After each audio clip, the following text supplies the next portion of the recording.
Yeah, we can't give away too much of the secret sauce on how we've been able to speed up a lot of our operations, but stuff to look out for.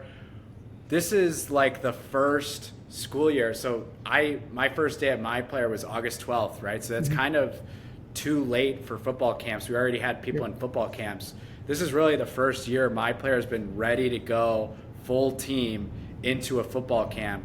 And even this last week, it's probably the most football signups we've ever had in a week. So we're really pumped for fall sports. We think that the merch season is usually on the weeks leading up to the season and then the weeks into the season. So now fall sports is going to come a lot quicker than we think. Mhm. And then My Player Next. We're super excited to be building out the same graphic team, the same materials that we have for thousands of college athletes. We're going to be building out for high school and youth athletes as well. So we've already had our first teams that partnered with us, and we're really excited to continue building that along with the consistent growth of the NIL side.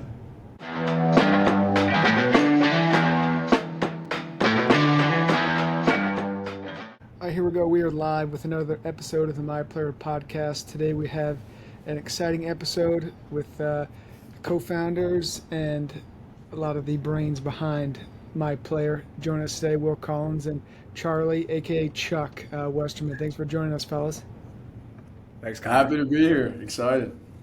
Yeah, it's gonna be good. It's gonna be a little different than the past episodes where we had the athletes on talking about their journeys and their merch and how they came to My Player. Like I said, today we're gonna go a little bit behind the scenes, behind the curtain, you might say, and talk about the My Player, the team, the culture, what's next for the business, My Player, where they're headed, and a little journey through My Player and how we got to where we're at today. So Will and Chuck, let's just kind of dive into it, right? So My Player started out in a garage. What was the vision? What was the kind of the genesis to My Player, and kind of like the origin story? Yeah, I mean the simplest way to kind of put it from the very start was start in the garage. Wanted to turn a passion into a business. So I loved making graphics. I wanted to be able to work with college athletes, work in sports, and so My Player just. I mean, I don't want to say it just happened, but the perfect mix kind of just happened. And then how I met Chuck is, Chuck. I mean, he can kind of explain how he got involved, but Chuck was also in the garage for a while. We were in the garage working last August, and it's crazy to see how much has changed in the last year. Yeah, no doubt. And then Chuck, obviously with the play check you started, I guess, was that probably a little over a year and a half, 2 years ago? When I had chatted with you, you were started the play check and you were kind of doing that thing, and then meeting up with Will, and when the play check and My First Player connected, what was that like? How'd that go? Come about?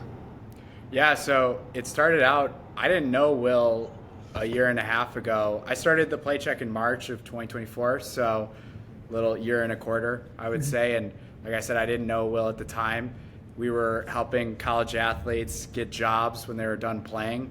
And a big part of that was scraping LinkedIn for sports companies that might be interested in hiring college athletes or might be sympathetic to the college athlete experience. And came across My Player Athlete. My first impression was seeing a LinkedIn post from Will Collins looking for graphic designers. So I think there was some cold outreach or DM or connection off of that eventually led to us teaming up after a whole lot of phone calls, a whole lot of back and forths, and then a video game tournament as well in between there. But it's been a crazy journey, and just shows like when you put yourself out there, the world kind of conspires in your favor sometimes. So that's exactly what happened here.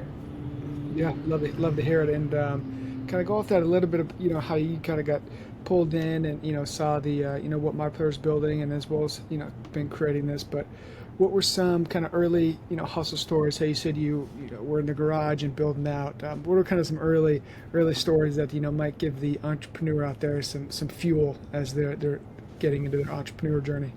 I got one. I'll tell. Will can add on to this, but I think we're thinking of the same one. When we were doing this, so we did a combined video game Twitch tournament for the new NCAA game, because that was a super highly anticipated first college football video game in a while. My Player times the play check teaming up. We got 16 college football players on that. And I remember one of the first round games, I was in Chicago streaming on Twitch, and then we obviously wanted to get Will on as well. Will was with family in Colorado, kind of middle of nowhere, Colorado-ish, and he had to drive with, he was driving with Trent, and basically you can go back and watch some of the streams, but Will's in the back of this car in the middle of nowhere, like the only place that has connection in this, off the beaten path county in Colorado, and it's just Will in the back of the car streaming, and it's like me in my apartment, first round matchup. So it was a lot of fun, and that's kind of like a good example of just some of the hustle plays that happen when you're first starting out.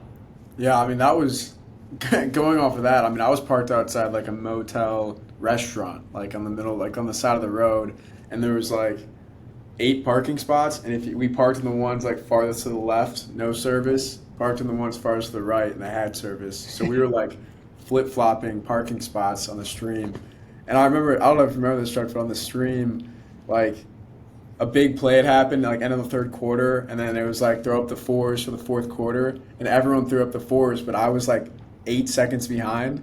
And so then later on, I'm just like this, and everybody's just looking at me. Yeah.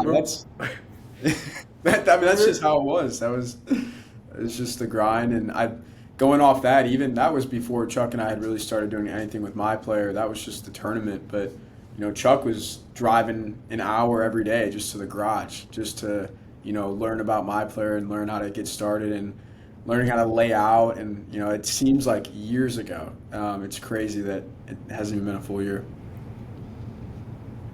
That's I guess time flies when you're building like that. But what's kind of been, as you've been building, maybe like the hardest part, or an aspect of building the business that you guys have seen, you're like, oh, that's a little bit more difficult than one might think.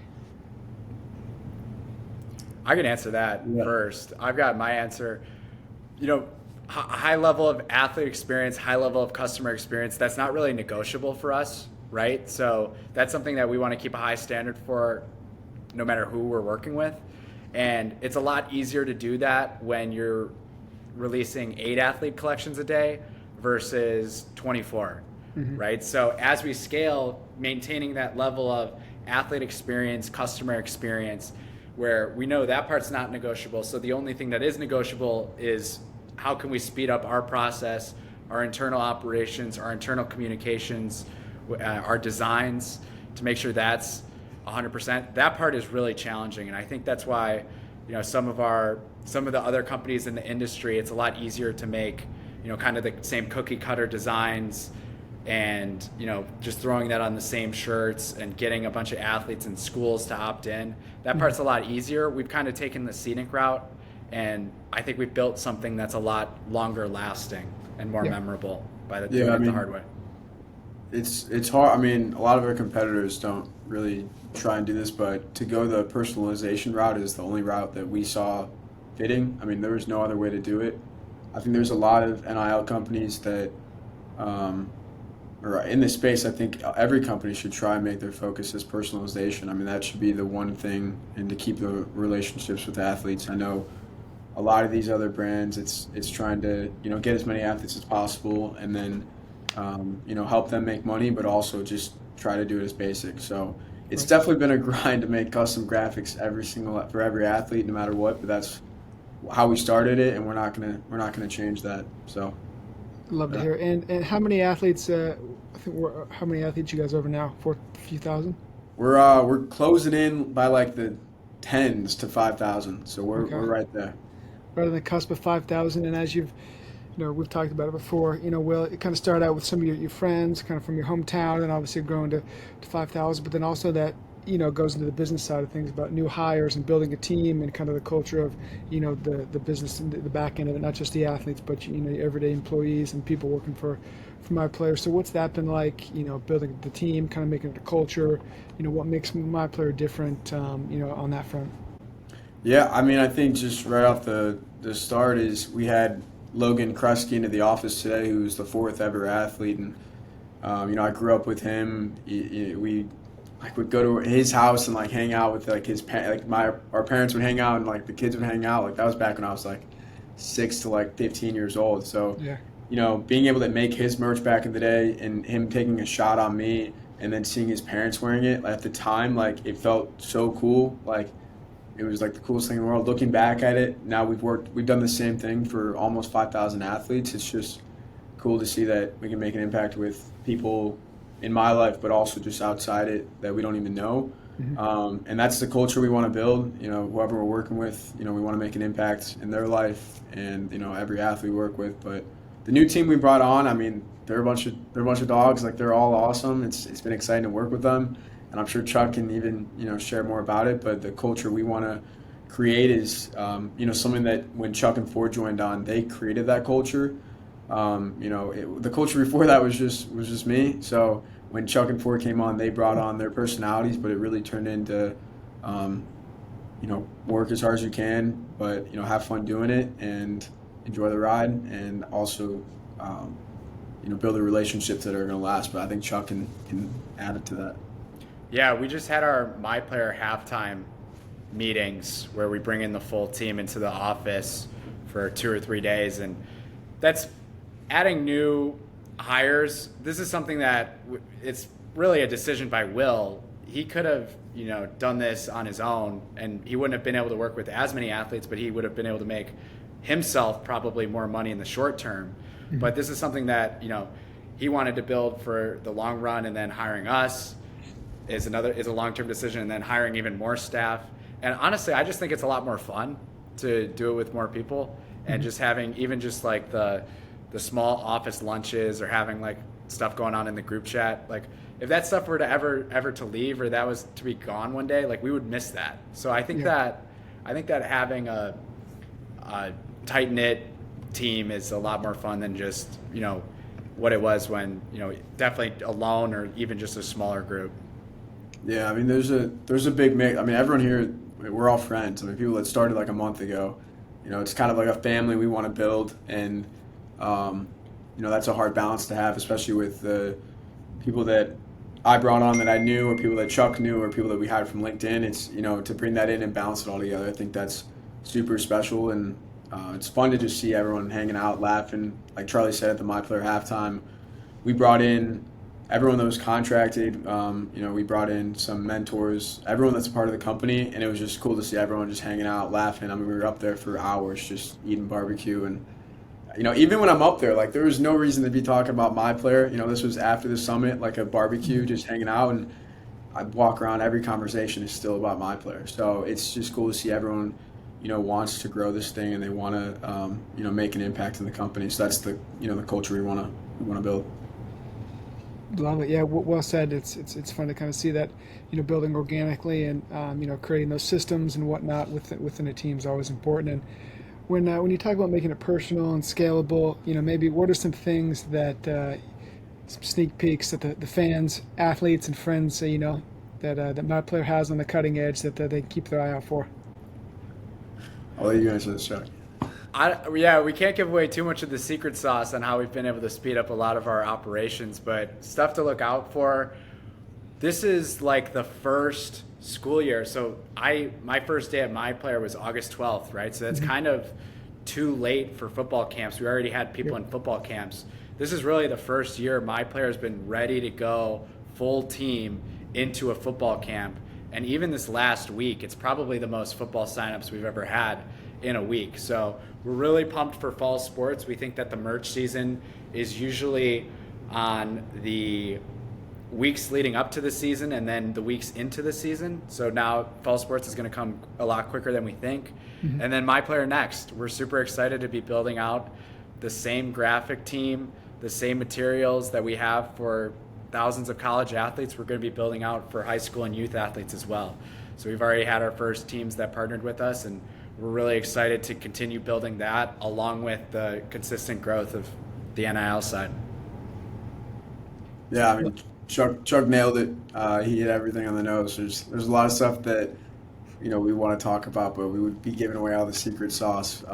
But My Player Next is the future, and we're really excited to create an impact with high school and youth athletes. I think every athlete deserves to have custom merch throughout their journey. Parents, they just want to be able to support their kid, and this is kind of the new way, the new trend to do it. Love to hear it. And we have, I guess these are kind of more related to my player, but also maybe just you could say the creator or NIL industry as a whole, just kind of business questions. But, if you had to bet on one thing blowing up next, whether that's with your company or in the industry, what is it and kind of where do you see it going? I mean, Yeah, I my can, player I think, athlete. yeah, my player, it's my player, but easy question there. But I think just in the industry alone, I think the companies that are going to be successful are the ones that put their focus into the athletes, like that actually focus on building that relationship, and not just volume. So I think that's where, the companies that do that right now are going to succeed in the long run. Our athlete is built, our brand is built by our athletes. So that's, it's cool to see that. Yeah, I think the companies that don't take shortcuts, I think those are going to be the ones that you're going to really see the difference between those that take the shortcuts and those that don't over the next couple of years, I think. No doubt. And I think it's going to be interesting to see kind of where everyone ends up, especially with NIL. Some collectives are going in house. You got marketing and she's popping up, but then I think the personalization is obviously going to be key, right? Each player, every athlete, every level, doesn't matter. Kind of building their brands, right? I think that's the most important thing. Whereas in the past, it was probably just going to a school with the pedestal. Now you kind of have your own brand to put on the pedestal. So I think that's awesome to see. And then before we close here, what are I'll give you guys the floor each. What's next? You mentioned a little bit my player next and things like that. But what do we got going on? What's coming up? Do we have another tournament coming up? What's in the works? That's up to Chuck. That's up to Chuck. Yeah. Chuck wants to go through that. There's not going to be another tournament this year. I will say a couple of things that we're excited about besides what we previously mentioned.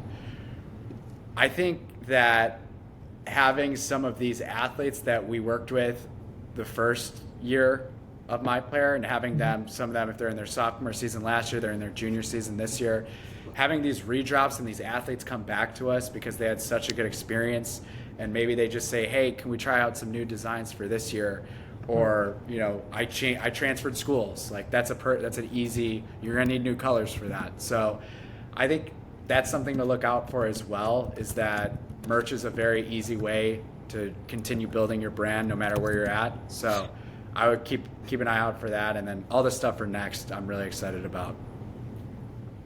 Yeah, I mean that. Just going off that, I think any athlete we've already worked with, we want to be able to build your merch out again. I mean, it's a whole new year, whole new season, and we've definitely grown as a design company. So I think we can definitely up our game with your merch this year. So that's another plus if an athlete's listening right now. Perfect. I'd love to hear it. And is that kind of, if athletes right now sitting at home listening to this for the first time and they're thinking, I need merch. Yeah, come make more money. There? Yeah, get some sick merch, and we'll be able to create something that is based on your brand, your personality, and we'll help you make some money as well. We're also helping, I should have brought this up, but we're also helping athletes go beyond just merch. I've been making intros to agencies, to brands with different athletes as well as I've gotten more involved in the partnership side. So really going beyond just, a limited edition merch collection, especially with these athletes that do a great job and are interested in brand building and love their merch or are purposeful with that. I think that you're going to see my player a year from now doing a lot more than just merch. Perfect. Getting me fired up here. I like it. Love to hear it. And thanks guys for joining us today on the My Player podcast. And for those listening, this has been Will and Chuck from My Player. And in the past we've had the athletes on, but today we got a behind the scenes journey and hear some war stories about how My Player has been built up. So before we go, gentlemen, this floor is yours. But yeah, appreciate you coming on. Yeah, no, thanks for having us. We're excited to do this podcast and give athletes a chance to tell their story, but also have a good conversation with Connor. Yeah, thanks, Connor. We should do this more. Yeah, no doubt we'll do it, and we'll see you guys soon. All right. Later.